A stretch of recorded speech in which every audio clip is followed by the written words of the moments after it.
to see my screen?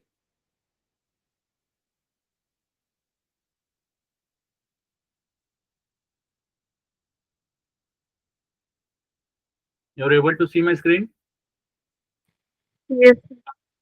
तो I know that कि अभी एक्चुअली हमारा जो मैक्रो सर्विस का जो चल रहा था उसमें गैप हो गया है due to there lots of reason. तो मैं क्या करता हूँ, जो भी हमने मैक्रो सर्विस में भी अभी तक जो सीखा था, मैं आपको पहले एक थोड़ा सा ब्रशअप देता हूँ जिससे कि आपको चीजें रिलेट होंगी and then we will move to the today's topic. ठीक है। तो सबसे पहले ठीक है, तो माइक्रो सर्विस की बात करते हैं। तो जो भी हमारा माइक्रो सर्विस आर्किटेक्चर है ये मोनोलिथिक की तरह नहीं था जिसमें हम सारी चीजों को डिवाइड करते हैं, छोटे छोटे पार्ट्स में डिवाइड करते हैं और सबका डेटाबेस अलग से मेंटेन करते हैं, जिससे कि क्या होता है सिंगल पॉइंट फेलियर पे वो अ, पूरा क्रैश नहीं होता है। और हमारा जो मॉडलिटी है जिससे कि हम छोटे पीस में काम कर रहे हैं तो हमारा जो स्पीड है वो ज्यादा हो जाता है, डिप्लॉयमेंट में इजी होता है एंड सारा का सारा सेंट्रलाइज होता है with the API gateway. API gateway हम सीखने वाले हैं। तो माइक्रो सर्विस का जो भी आर्किटेक्चर है ये काफी यूजफुल है और इसमें क्लाउड आने के बाद तो ये बहुत ज्यादा पावरफुल हो गया।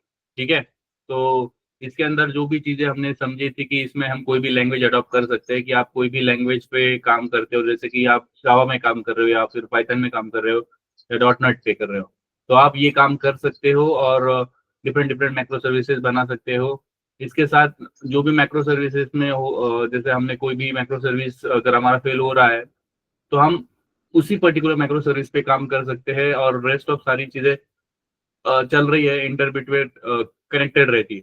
तो ये चीज हमने ऑलरेडी डिस्कस किया था। तो मोनोलिथिक में बहुत सारी चीजें थी जिसमें कि हमें पूरा एप्लीकेशन, अगर हमारा सिंगल लाइन भी अगर चेंज करना है तो हमें पूरा एप्लीकेशन हमारे लोकल पे लेना है, इन द सेंस गिटहब की मैं बात कर रहा हूँ। और उसके बाद हमें बिल्ड करना है, तो लोकल पे बिल्ड करना है। अगर 5 to 10 GB कहीं पे नहीं गया, अगर आप मोनोलिथिक पे काम कर रहे हो तो वो पूरा का पूरा आपको you need to take that, और वो हैंडल करना, उसमें internet connectivity and all those thing will affect. तो उसमें पूरा दिन चला जाता है बिल्ड में एंड ऑल दैट। सर्वर पे अगर बिल्ड फटता है, मीन्स बिल्ड फेड होता है, तो इट इज ऑल्सो हेडेक होता है, क्योंकि उसको जो टाइम लगता है अगर वो लास्ट मोमेंट पे फेल हो रहा है इट विल, क्योंकि आपने ऑलरेडी टाइम स्पेंड किया होता है और वो फिर से आपको पूरा प्रोसेस करना होता है। तो मोनोलिथिक में बहुत ज्यादा दिक्कतें थी और उसको ही सारी चीजें ओवरकम की गई है माइक्रो सर्विस में।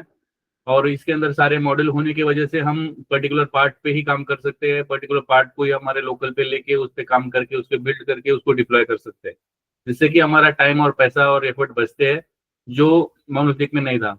और माइक्रो सर्विस आर्किटेक्चर ऑलरेडी 2010 से अडॉप्ट कर चुके हैं बहुत सारे ऑर्गेनाइजेशन, जैसे आप नेटफ्लिक्स, अमेजॉन, गूगल, बहुत सारे और भी कंपनीज है जिन्होंने अडॉप्ट करके दे आर रनिंग। ये हमने बेसिक सीखा था माइक्रो सर्विस के अंदर। उसके बाद हमने सीखा था how how exactly we are communicating. ठीक है। And Eureka server and all that. तो कोड सबको दिख रहा है या ओके? Yes. तो माइक्रो सर्विस में एक इंपॉर्टेंट चीज मैंने भी बताई थी आपको, वेरी फर्स्ट लेक्चर में हमने यूरेका सर्वर के बारे में बात की थी। तो अभी के लिए तो हमने तो 2 ही माइक्रो सर्विस बनाई थी as a part of demo, but what exactly it deal. तो जब आप एक्चुअल में प्रोजेक्ट पे रहोगे या किसी भी कंपनी में काम कर रहे हो तो 5 से 10 हजार के बीच में microservices on an average रहती है, even for small small configuration as well. ठीक है। तो अब ये सारी स्मॉल स्मॉल कॉन्फ़िगरेशन भी है या जो भी XYZ चीजें है, इट विल टेक लाइक, आपको क्या करना होता है, you need to be aware like how much they are and where are they are. तो वो कहाँ पे है, उनका क्या पोर्ट नंबर है या जो भी उनकी इंफॉर्मेशन है। तो उसके लिए हमारे पास होता है एक सर्वर। सर्वर ये सबका we can say it is a root और it is a parent where all the services belong to this only. तो यूरेका सर्वर अगर इंटरव्यू में भी आपको पूछा जाएगा कि यूरेका सर्वर है क्या, तो ये यूरेका सर्वर जो होता है ये सारी जो भी सर्विसेज है या मैक्रो सर्विसेज है इनको रजिस्टर करता है और डिस्कवर करता है।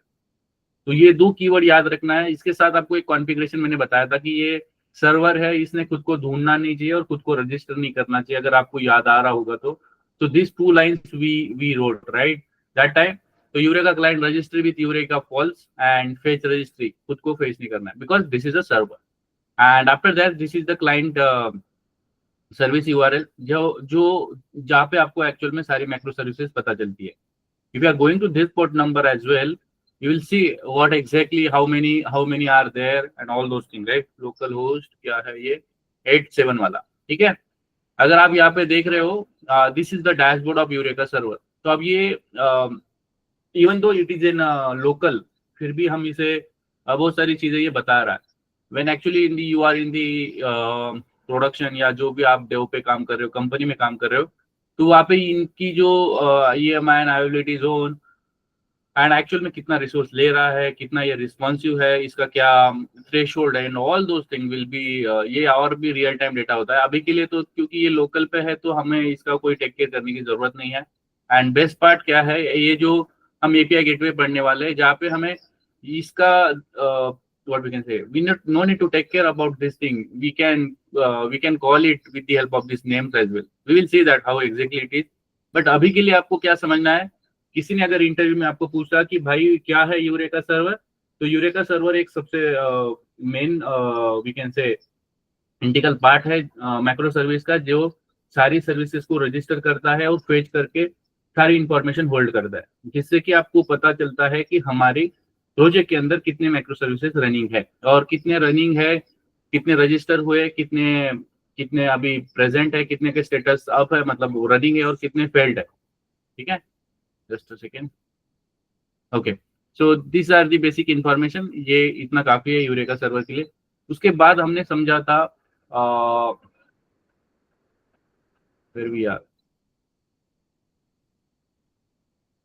ओके उसके बाद या और एक चीज होती है एंट्री पॉइंट वाली. मैंने आपको एंट्री पॉइंट पे हमें इसको बताना होता है this is the server, enable Eureka server.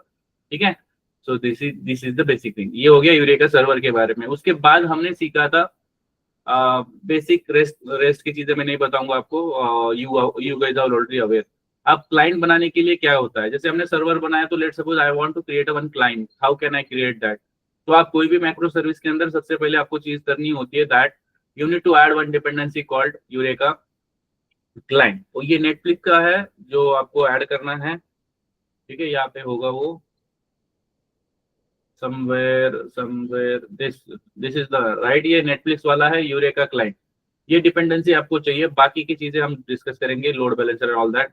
तो ये क्या चीज है, क्लाइंट का डिपेंडेंसी मतलब क्या है, ये मैक्रो सर्विस के अंदर एक पर्टिकुलर पार्ट प्ले रोल करने वाला है, इसके लिए ये क्लाइंट है.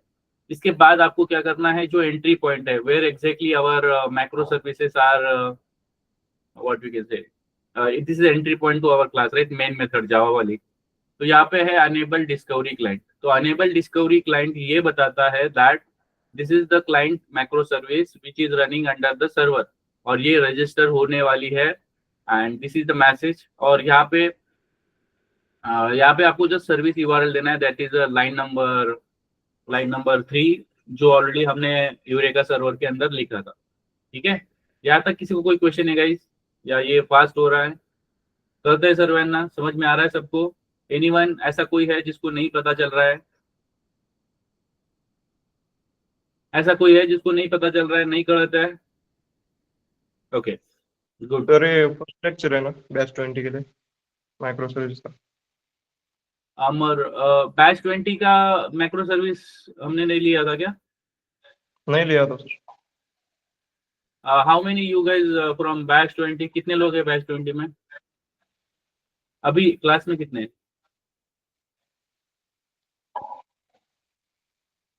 ओके अमर, यू आर ये बैच 20 में मैंने गलती से डाल दिया है, but don't worry, you can stay. आपको चीजें बाद में ये हेल्प हो जाएगा. ठीक है, इफ यू हैव, ठीक है. मैं बैच 20 का तो फिर से मैं लेने वाला हूँ, अगर आपके पास टाइम है तो यू कैन अटेंड और एल्स यू कैन ड्रॉप. ठीक है,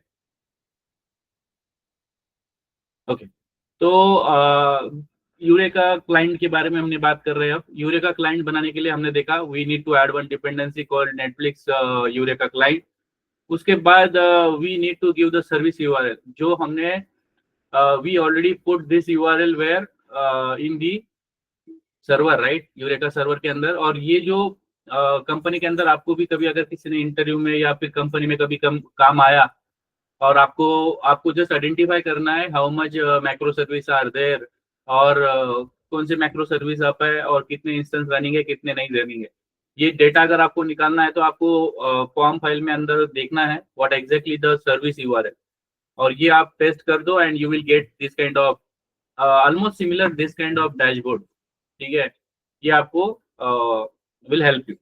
ठीक है, उसके बाद यहाँ पे भी एंट्री पॉइंट पे एक एनोटेशन है, और enable discovery client. Enable discovery client क्या चीज है, ये बता रहा है कि ये एक मैक्रो सर्विस का पार्ट है बट ये क्लाइंट है और ये सर्वर के अंडर रजिस्टर होने वाला है।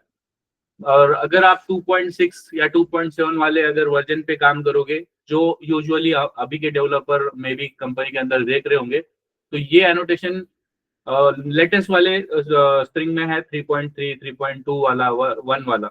बट अगर आप लोग पुराने पे वर्जन पे काम करोगे तो ये एनोटेशन वहाँ पे नहीं मिलेगा आपको, तो वहाँ पे आपको अनेबल यूरेका क्लाइंट ही लिखना होगा। ठीक है, ये जस्ट आपको बता दिया। उसके बाद क्या, उसके बाद हमने एक बीन बनाया था जिसके अंदर हमने एक एप्लीकेशन बना रहे थे, जिसके अंदर हमारा क्या पर्पस था कि अगर कोई भी इंडिया में आता है एंड विद देयर करेंसी, तो हम उसे इंडियन उसके करेंसी के इक्विवेलेंट हम उसे देते हैं। जैसे कि आप मेक माई ट्रिप या फिर कोई भी और भी प्लेटफॉर्म ले लो जहाँ पे करेंसी कन्वर्जन होता है, तो उसके लिए हमने कुछ नहीं लिया है। आपके कहाँ से आपकी कौन सी करेंसी है और आपको किस में कन्वर्ट करना है, आपके पास you need to be have the knowledge about the what is the single rupees, whatever the single dollar या single euro जो भी है उसका आपको नॉलेज रहेगा। And this is the for our what exactly where it is coming from the response, right. तो ये कुछ बेसिक चीजें हमने ली थी। उसके बाद सिमिलरली हमने एक रिपोजिटरी बनाया था जिसके अंदर we created the find by JPA के मेथड हमने बनाए थे, जिसके अंदर ये एंटिटी का नाम है from currency to currency, and ये सिंपली हमारे से इनपुट में ले रहा है from and to, so and return कर रहा है वही डेटी, वही हमारा, ठीक है, मॉडल। उसके बाद इसका करस्पॉन्डिंग कंट्रोलर बनाया था हमने, वेयर वी आर, ये भी एक सिंपल कंट्रोलर है जिसमें आपने ऑलरेडी बहुत बार ये लिखा होगा, और सुपर सिंपल था, जिसके अंदर कुछ भी नहीं हो रहा है। इनपुट में हम 2 पैरामीटर पाथ वेरिएबल से ले रहे हैं। This is the one path variable where we are taking the from and to currency. ये 2 इनपुट पैरामीटर गेट मैपिंग से मैप हो चुके हैं। उसके बाद हमने यहाँ पे देखो डिपेंडेंसी इंजेक्ट किया है। ये स्टैंडर्ड तरीका नहीं है, हमेशा आपको कंस्ट्रक्टर यूज करना चाहिए, बट आप लोगों को बिकॉज ये एक यूटिलिटी वाला या एक कॉस्मेटिक चेंजेस में जा सकता है, बट नॉट मैक्रो सर्विस सीख रहे थे इसलिए मैंने आपको थोड़ा सा सिंपल कर दिया। तो ये डिपेंडेंसी इंजेक्ट कर रहे हैं हम, that is repo, we are dependent on repo. तो ये रेपो हमने यहाँ पे कॉल किया, उसी मेथड को कॉल करके उसको इनपुट दे दिए ये दोनों, और ये रिटर्न में हमें उस मॉडल को रिटर्न कर रहा है। उसके बाद हम ये चेक कर रहे हैं यूजर को रिटर्न करने से पहले कि करेंसी नल है क्या। नॉट नल अगर है तो हम क्या कर रहे हैं, पोर्ट नंबर को निकाल रहे हैं। तो अब ये जो है इन्वायरमेंट, ये हमारा स्ट्रिंग का है, प्री डिफाइन है इन्वायरमेंट इंटरफेस, जिसका हम गेट प्रॉपर्टी मेथड कॉल कर रहे हैं, राइट। उसके बाद हम सेट कर रहे हैं जो भी हमारा डीटीओ रिटर्न आया है। ये क्यों कर रहे हैं, सबसे पहले क्वेश्चन ये है। तो जब भी आप कोई भी डेटा देखते हो, लेट सपोज आप अमेजोन से कोई या फिर आप आधार से कोई आईआरटीसी कनेक्ट कर रहे हो, तो आपको रिस्पांस कहाँ से मिला है, ये किस सर्वर से डेटा आया है, ये जानकारी अगर आपको चाहिए तो आप क्या कर रहे हो, जस्ट उसका पोर्ट नंबर प्रिंट कर रहे हो। तो पोर्ट नंबर प्रिंट करने के लिए जावा में इन्वायरमेंट नाम की एक इंटरफेस है जिसका गेट प्रॉपर्टी मेथड है। So this is what we are setting, और एल्स में हम ये बता रहे कि no exchange rate is form, ठीक है। So this is the thing. उसके बाद ये सिंपल ऐड वाला मेथड था जिसके अंदर हम रिक्वेस्ट बॉडी के अंदर पूरा डीटीओ ले रहे हैं, and we are getting the property and we are setting that and we are returning that, that's it. तो ये हमने एक बेसिक कंट्रोलर बनाया था। ऑलरेडी आप लोग ऐसा कोड आपने बहुत बार देखा है एंड ऑल दो थिंग्स। इसको टेस्टिंग के लिए मैंने पाई यूज किया था, एचटीटीपी वाला। पोस्टमैन जैसा ही है, बट पोस्टमैन में थोड़ा सा लाइसेंसिंग का इशू था, that's why I came here. तो this is the first URL जिससे मैंने बॉडी के अंदर मैंने ये दिया था डिटेल, एंड ये डेटाबेस के अंदर स्टोर हुआ और किस पोर्ट नंबर से आ रहा है, and what is the equivalent to the US dollar, it is 100 right. उसके बाद ये मैंने सेव करने के बाद मैंने इसको गेट किया विद दिस इंफॉर्मेशन, ओके। और फिर मैंने करेंसी कन्वर्जन कॉल किया। So that logic I will show you. तो उसके बाद व्हाट इज द रिक्वायरमेंट। अब हमारे पास एक ऐसी चीज थी जिसके पास ये इंफॉर्मेशन है कि अगर कोई बंदा लेट्स सपोज यूएस का बंदा इंडिया में आ रहा है और उसके पास कोई लेट्स सपोज $1000 या $100 है and he want Indian rupees. तो अब हमारे पास वो डेटा है कि इंडिया का क्या करेंसी है और यूएस का कितना करेंसी है और what is the difference between this two currency. अब लेट्स सपोज मेकमाईट्रिप.com है, तो ये क्या करता है, उस बंदे से पैसे लेके वो हमारे पास रिक्वेस्ट भेजता है और हम उसे कन्वर्ट करके बताते हैं दिस इज द थिंग। वो और वो कन्वर्जन रेट का वो क्या करता है, ही इज पेइंग समथिंग, ठीक है, एक हमें छोटा सा पेनी अमाउंट वो पे करके ये सारी चीजें कर रहा है। तो सिमिलरली जैसा मेकमाईट्रिप.com है उसे ही हमने एक बनाया था करेंसी कन्वर्जन। अब ये कोई भी हो सकता है, आप कुछ भी नाम दे सकते हो, ठीक है। तो ये भी एक क्लाइंट था। तो सबसे पहले ये क्लाइंट था माइक्रो सर्विस का, तो उसके लिए हमने यहाँ पे भी देखो, यहाँ पे कहीं पे होगा नेटफ्लिक्स क्लाइंट, राइट। इसके बाद क्या चीज किया हमने, हमारा जो एंट्री पॉइंट था, तो हमारा entry point this is our entry point, right, where we are actually giving this enable discovery client, ठीक है। ये फैन मैं बताता हूँ थोड़ी देर में, अभी उस पर फोकस नहीं करता है। तो ये हमारा एंट्री पॉइंट हो गया and this is the information, ठीक है। उसके बाद वी क्रिएटेड द एंटिटी। तो जैसे भी हम कोई रिस्पॉन्स भेजेंगे या रिस्पॉन्स लेंगे, तो हमारे पास एक ऐसा क्लास होना चाहिए या एक ऐसा कंटेनर होना चाहिए, उसके पास वो सारी कैपेबिलिटीज होनी चाहिए जो यूजर से जो डेटा आ रहा है उसको वो ले सके। तो टू करेंसी और फ्रॉम करेंसी तो हम भेजने ही वाले थे, इसलिए हमें ये रखना ही पड़ेगा। और व्हाट इज द इक्विवेलेंट, कितना इक्विवेलेंट है पर डॉलर या what ever you can say euro. उसके बाद अगर मैंने 100 दिया है तो उसका क्या टोटल हुआ, that should be a part, right. And after that how much quantity he और शी हैज, राइट। ये चीजें हमें यहाँ पे देना है और कहाँ से ये डेटा मिल रहा है। तो ये सारी चीजें हमने एक एंटिटी के अंदर रखी थी। उसके बाद वी क्रिएटेड द कंट्रोलर। अब कंट्रोलर के अंदर भी ये सिंपल कंट्रोलर है, इसमें ऐसा कुछ बड़ा लॉजिक नहीं लिखा था, but this is a rest template thing, right. तो रेस्ट टेम्पलेट में ये एपीआई टू बिजनेस या B2C कुछ भी कह सकते हो आप, कम्युनिकेशन के लिए यूज होता है। तो सबसे पहले हमने क्या किया, वी आर डिपेंडेंट, ये छोड़ दो बिकॉज ये फैन क्लाइंट वाला पार्ट है, रेस्ट टेम्पलेट की बात करते हैं। तो हमने एक मेथड क्रिएट किया that is the calculate currency. इसके अंदर तीन पैरामीटर, वन इज आपके पास कौन सी करेंसी है और आपको किस में जाना है, किस करेंसी कन्वर्ट करना है, और आपके पास कितनी क्वांटिटी है। तो ये तीन चीजें हम यूजर से ले रहे हैं और यही चीज हम ऊपर बाइंड कर रहे हैं। उसके साथ ये जो हैश मैप है, तो अगर रेस्ट टेम्पलेट का सबसे बड़ा ड्रॉबैक जो है, उसको इनपुट में चाहिए एक मैप। अब ये मैप अगर 2-3 चीजों के लिए है तो बंदा लिख भी दे, बट अगर मानो 50 चीजों के लिए आपको ये लिखना पड़े, that is not a convenient, right. अगर आपके पास 50 इनपुट है तो we can't create this much thing. तो इसके लिए ये थोड़ा सा यू पॉपुलर नहीं हुआ बाद में बिकॉज ऑफ दिस। तो ये जो भी पैरामीटर है, what ever the parameter, right, तो ये पैरामीटर हम इनपुट पैरामीटर जो हम करेंसी एक्सचेंज से को कॉल कर रहे हैं, तो उसको ये क्या कर रहा है, गिविंग दैट। तो ये हैश मैप में हमने 2 इनपुट पैरामीटर डाले हैं। उसके बाद हमने रेस्ट टेम्पलेट का गेट फॉर एंटिटी, तो हम पूरी एंटिटी कॉल कर रहे हैं। किसकी एंटिटी कॉल कर रहे हैं, तो हम कॉल कर रहे हैं करेंसी एक्सचेंज की, लोकल होस्ट 777 फ्रॉम करेंसी। ये पूरा यूआरएल एज इट इज है, ठीक है, अगर आप यहाँ पे नोटिस करोगे। एंड ये जो भी रिस्पॉन्स लेके आएगा तो इस एंटिटी में हम उसे होल्ड करेंगे या इस क्लास के अंदर होल्ड करेंगे। और ये हमारा इनपुट पैरामीटर जो हमने हैश मैप में क्रिएट किया। अब यहाँ से जब हम हिट करते हैं तो ये डेटा लेके करेंसी कन्वर्जन क्या करेगा, करेंसी एक्सचेंज को कॉल करेगा। ये डेटा यहाँ से हम कॉल कर रहे हैं, this is we are calling, यहाँ पे आएगा वो रिक्वेस्ट लेके और रिटर्न में हमें देगा रिस्पॉन्स एंटिटी करेंसी कन्वर्जन, ठीक है। अब यहाँ पे क्या होता है, जैसे डेटा मिला उस डेटा में से हम बॉडी निकालते हैं। ऑलरेडी आपको रिस्पॉन्स एंटिटी पता है, स्टेटस कोड के साथ आता है, हेडर के साथ आता है, असिंक्रोनस, सिंक्रोनस, बहुत सारी चीजें इसके अंदर। बट अभी के लिए क्या समझना है, जो मेन पार्ट होता है जो हमें चाहिए उसको हम बॉडी बोलते हैं। तो ये रिस्पॉन्स एंटिटी में से बॉडी निकाला। अब ये जो बॉडी आया है उसके अंदर से हमने क्या किया है, हमने कंस्ट्रक्टर कॉल किया पैरामीटराइज कन्वर्जन का, जिसके अंदर सारी कैपेबिलिटीज है। सबसे पहले आईडी गेट किया, टू करेंसी फ्रॉम करेंसी हमारे इनपुट पैरामीटर थे। उसके बाद $1 का या €1 का क्या प्राइस है वो निकाला हम इस बॉडी में से। उसके बाद हमने जो हमारी क्वांटिटी है, लेट सपोज हमारे पास 100 क्वांटिटी है, तो 100 quantity equals to today's price. तो ये हम यहाँ पे मल्टीप्लीकेशन कर रहे हैं with the this multiply. Okay, this is the multiplication. Okay, तो ये मल्टीप्लीकेशन हमने यहाँ पे किया, सिंपल मल्टीप्लीकेशन है जिसके अंदर ये बॉडी से उस पर्टिकुलर प्राइस निकाल रहा है और क्वांटिटी से मल्टीप्लाई कर रहा है, दैट्स इट।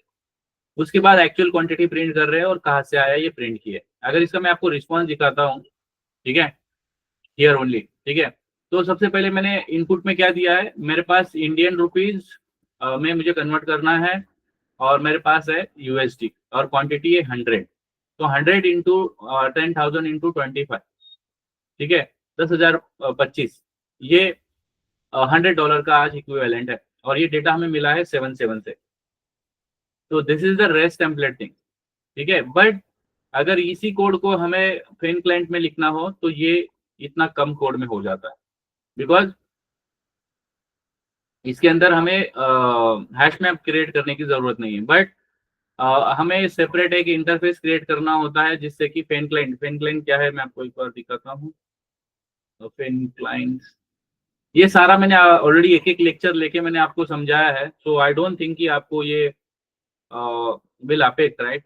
तो फेन क्लाइंट ये सिंप्लीफाई करता है हमारे HTTP कॉल को, और no hard coded URL because of this interfaces, और सारा जो भी है ऑलरेडी ये डिस्कस किए हुए हमने। तो इसके लिए हमें एक डिपेंडेंसी ऐड करनी होते हैं ओपन फेन क्लाइंट। उसके बाद हमें इंटरफेस क्रिएट करना होता है, this is the interface and already I will show you this actually. और उसके बाद फेन क्लाइंट में हमें URL देना होता है। So these are the basic thing, ठीक है। तो I will show you the practical. तो इंटरफेस डिपेंडेंसी बता देता हूँ पहले। तो this is the open Feign client dependency, ठीक है। उसके बाद आपका जो एंट्री पॉइंट है, यहाँ पे आपको फेन क्लाइंट लिखना होता है जिससे कि वो सारा मैनेज कर सके। एंड उसके बाद इंटरफेस क्रिएट करना है जिस भी आपको सर्विस को कॉल करना है। तो मुझे करेंसी कन्वर्जन, जैसे मैं IRTC रेलवे का कोई एप्लीकेशन कर रहा हूँ तो मुझे रेलवे के सारे एंड पॉइंट यहाँ पे मेंशन करने पड़ेंगे। तो ये सिंप्लीफाई करके हम उसी एंड पॉइंट को लिख रहे हैं। तो ये इतना सिंपल है कि आप जहाँ से ये कॉल कर रहे हो उसको कॉपी पेस्ट कर सकते हो, no need to take care. और यहाँ पे इंटरफेस पे आपको एनोटेशन लेना होता है, that is a fan client, और उसमें करेंसी एक्सचेंज, ठीक है। ये उसका सर्विस का नाम जो आप कॉल कर रहे हो, ये इसका नाम है। उसके बाद कंट्रोलर के अंदर हम अगर आते हैं तो कंट्रोलर के अंदर क्या चीज हो रही है, सिंपली हमारी डिपेंडेंसी बनी है क्लाइंट के ऊपर, इंटरफेस के ऊपर, उसको हमने ऑटो वायर किया। उसके बाद जैसे हमने ऊपर लिखा था, राइट, जैसे हमने ऊपर लिखा था सिमिलरली हमने कैलकुलेट करेंसी ही लिखा है, बस फेन क्लाइंट उसमें अपेंड कर दिया है। उसके बाद फ्रॉम करेंसी, टू करेंसी और क्वांटिटी, ये तो ऊपर भी हो रहा था, सेम में हो रहा है, ठीक है। और यहाँ पे हमने हैश मैप वाली पार्ट स्किप कर दी है और यहाँ पे हम सीधा ले रहे हैं वी आर टेकिंग, ठीक है। यहाँ पे हमें उसकी जरूरत नहीं है, तो हम क्लाइंट को कॉल कर रहे हैं, उस मेथड को कॉल करके हम इनपुट दे रहे हैं। रिटर्न में वो पूरा हमें डेटा लेके आ रहा है करेंसी कन्वर्जन का, उसके अंदर से get ID, to currency, from currency, particular conversion multiple, what is the equivalent or multiplication of the quantity and what is the quantity and where we are getting the data from, यही चीज हम यहाँ पे print कर रहे हैं। तो ये हो गया हमारा फेन क्लाइंट। फेन क्लाइंट ज्यादा यूज होता है अगर नए प्रोजेक्ट पे आप जाओगे तो, और ये अगर आप 10-12 बार अगर लिख लोगे तो ऑब्वियसली ये चीजें आपके लिए आसान हो जाएगी, ठीक है। इसके बाद हमने एक और चीज सीखी थी, दैट इज क्या था, load balancer. Okay, load balancer का कॉन्फ़िगरेशन है ये लोड बैलेंसर। ये भी इंटरेस्टिंग टॉपिक है। जैसे हमारा कोई भी सर्विस रोड होते हैं, या जैसे हमारा यूजुअली टॉपिक होता है हमारे डे टू डे लाइफ का एज ए ह्यूमन, उसी तरह से अगर हमारी मैक्रो सर्विस में भी बहुत सारे लोग, करोड़ों लोग इंटरनेट के एक्सेस थ्रू हमारे वेबसाइट या हमारे एप्लीकेशन को कॉल कर रहे हैं या यूज कर रहे हैं, ठीक है। तो अब ये मैनेज करना भी एक इम्पोर्टेंट पार्ट होता है, और हमें कहाँ पे जाना है, सोर्स टू डेस्टिनेशन, इसके लिए एक सर्विस बनाते हैं। तो सबसे पहला जो अप्रोच आया है वो था सर्वर साइड लोड बैलेंसिंग। तो इसमें एक सर्वर बनाते थे और उसके अंदर सारी इंफॉर्मेशन रखते थे जो भी क्लाइंट है। तो अगर मैं एक यूजर हूँ और मुझे किसी क्लाइंट से रिक्वेस्ट करना है, तो मुझे इस पे जाना होता है पहले, और यहाँ से उसका एड्रेस लेके उसे कॉल करना होता है। This is the server side thing. But इसमें दिक्कत ये है कि अगर जिस दिन ये काम करना बंद करेगा, आपका कोई भी काम तो नहीं होगा, पूरा का पूरा एप्लीकेशन क्रैश हो जाता है। तो ये सिंगल पॉइंट फेलियर को इसमें प्रॉब्लम है। तो इसमें इससे बड़े अप्रोच क्या है कि क्लाइंट साइड, जिसे कॉल करना है, ठीक है।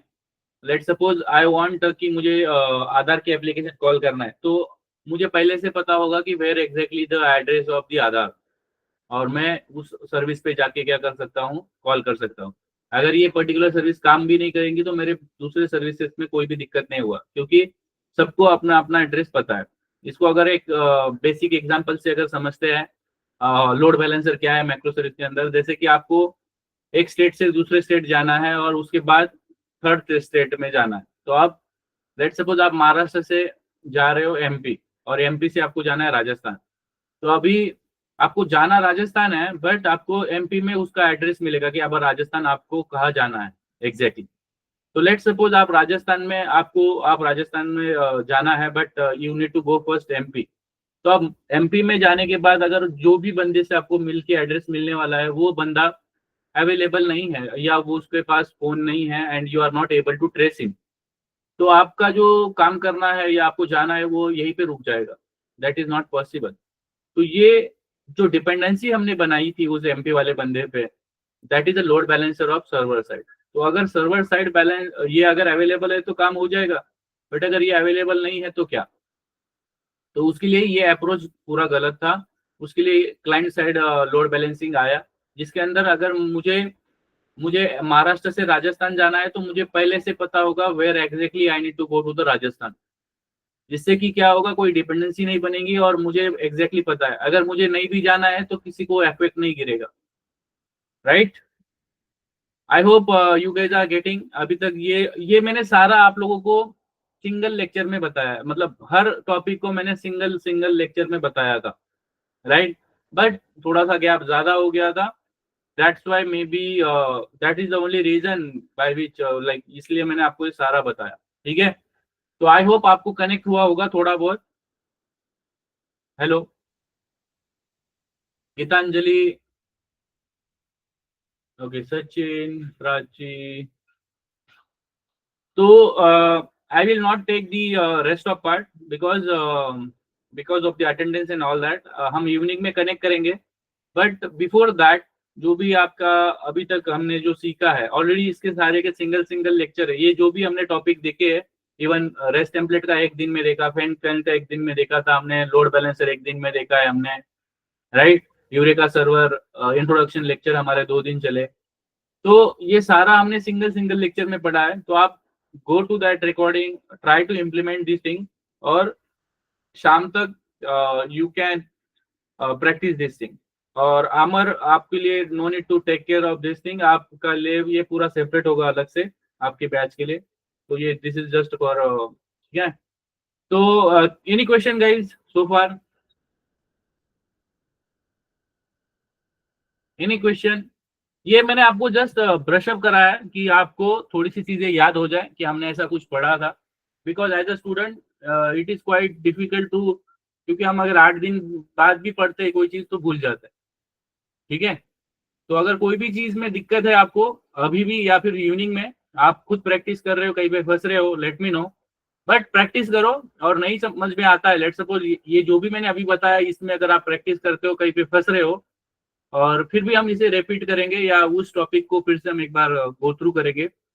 And if you are ready with this we can take the next topic, ठीक है। बट ये सारी चीजें आपके हाथ से जानी चाहिए, ताकि आप इंटरव्यू में जब एक्चुअल में जाओगे या कंपनी में काम जब करना है, सबसे इम्पोर्टेंट वो चीज है। तो वहां पे आपके लिए ये चीजें कोई भी एक मतलब ऐसा क्वेश्चन मार्क नहीं रहेगा कि भाई लोड बैलेंसर क्या है, API गेटवे क्या है, या जो भी XYZ। तो ट्राई टू डू दैट, ठीक है। और let me know if you are comfortable with the all the topic, we can move or else we will explain again, ठीक है। Okay guys, if no question we can stop and see you in the evening. Okay, thank you so much for joining. Bye bye, have a good rest of the day.